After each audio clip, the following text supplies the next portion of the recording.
Jodi Arias guilty. We found out today around 2 o'clock, first-degree murder. The jury handing that decision down this afternoon. And then, minutes later, Jodi sat down with Fox 10 with Troy Hayden for her only interview since being convicted. Troy joins us again with more of this exclusive interview. She looked in that moment crestfallen. Troy. She was upset, and let me set the scene for you how this happened. I got the word just before the verdict was read that we were going to get this interview. It was in the works for a while, but I got the word we had to be at a certain place at a certain time. So I got down there, and we were ushered into an area underneath the courthouse, and basically it's full of holding cells. And I didn't even know that existed down there. They can hold up to like 2,000 prisoners during the day down there. We got down there were a lot of people walking around, a lot of big detention officers. Sheriff Joe Arpaio runs that whole thing down there. A lot of people, but deadly silent. Nobody was talking. And there was a group of men standing near one particular cell, and that's where Jodi was. And so we walked back into that area. We were told to wait just a few minutes. We set up our cameras, and then Jodi walked out. And when Jodi walked out, she was crying. She obviously had been crying. She looked pretty shocked, and I asked her if she was ready to go through with it, and she said she was. Troy, where were her attorneys in all of this? I mean, did they sign off on this? I don't know. She didn't mention that at all. To be honest, I didn't want to ask her. I figured she's an adult. She's down there. If she decided she wanted to do this, right. Let's go ahead and do it. Talk a little bit about her demeanor. We've seen almost a cockiness in Jodi Arias. She was 18 days on the stand. She kind of mixed it up a little bit with Juan Martinez. Then she finds out the jury wasn't buying any of it, and they say, no, you're guilty, and you're guilty of first-degree murder. Was there a marked difference in just that cockiness maybe out of Jodi Arias? Yeah, I didn't sense much cockiness today. I think she was a little bit in shock by what happened. She said she didn't expect it. I did ask her, we were talking about Juan Martinez, and we'll get to that in just a minute, but I asked her, I said, I was surprised. I thought she was going to be more of like a wilting, crying woman when Juan Martinez went after her. And I asked her, I said, I was kind of surprised that you decided to go after him the way you did. And she said, well, I'm more mature now, and I just decided to do it. So let's look at more of that interview.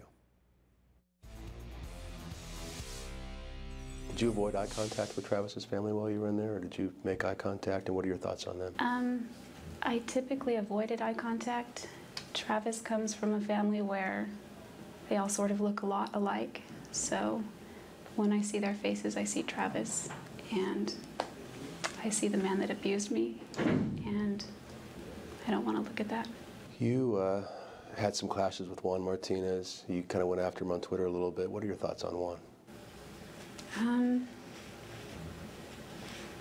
Well, prior to trial, I respected Juan as a very capable attorney, even though he's done some very shady things in my case, as far as hiding evidence and failing to disclose certain things, hoping it would just go away. But in the end, what does it matter? It didn't help my case. His accusation that I was seeking fame is absurd. Do you have a sense of where the public feeling is about you, whether you're liked or not liked? I mean, I get the sense that there is great division on both sides, but I believe the majority is against me. What are your thoughts on that? A psychologist once explained to me that society has this need to persecute people. They get some sort of gratification from it. Talking about Twitter, was that your idea? It just became sort of an idea that I thought of in February, and we decided to go for it. Are you happy you have? Yes. Well, I wouldn't say happy. I don't regret it. Right. What has it brought to you? I think there's a little bit of satisfaction gained from being able to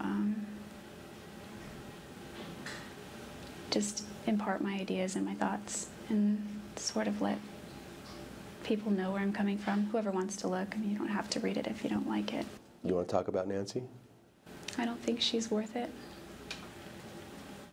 Juan, you also went after there. Yeah, I just found it very highly hypocritical that he would point to me and call me the epitome of a liar when he has lied over and over on record in court. Your mom has been there for you every day in the courtroom. What are your thoughts on her?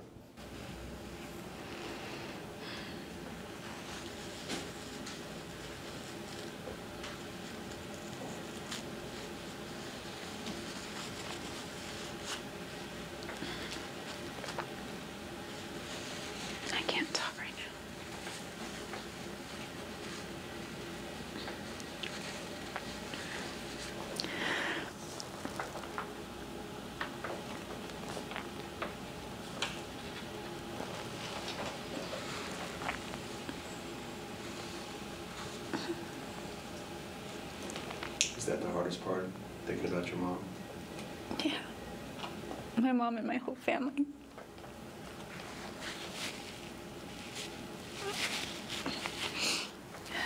Yeah, that's difficult. As far as my mom, I feel like I don't deserve her. She's been a saint, and I've not treated her very well. Now, that was the most emotional I saw her get during that whole 45 minutes is when I started talking about her mother and her family. And we should note, John and Carrie, that Twitter page that we were talking about there has been taken down. We tried to look it up tonight, and Twitter says it is no longer there. Wow. Yeah, and as we pointed out, the Son of Sam law kicks in as soon as she's convicted, so she cannot profit off of any of this from this point forward.